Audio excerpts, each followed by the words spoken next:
I am Laila Kiwan, ang walang hiyang estudyante na lumipat ng eskwelahan kahit mahirap iwanan ang mga kaibigan. I'm a transferee. Lumipat ako ng schools around first year going into second year kasi gusto ko talaga i-pursue yung course na gusto ko, which is psychology. As a transferee, usually, ang mga iniisip ng mga tao na wala akong direction sa buhay, madedelay ako, at may iwanan pa ako sa mga friends ko.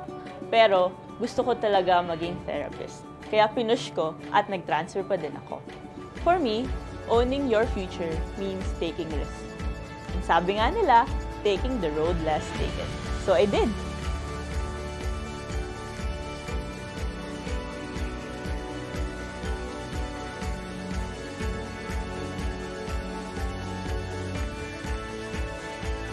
There's no shame in creating your own path.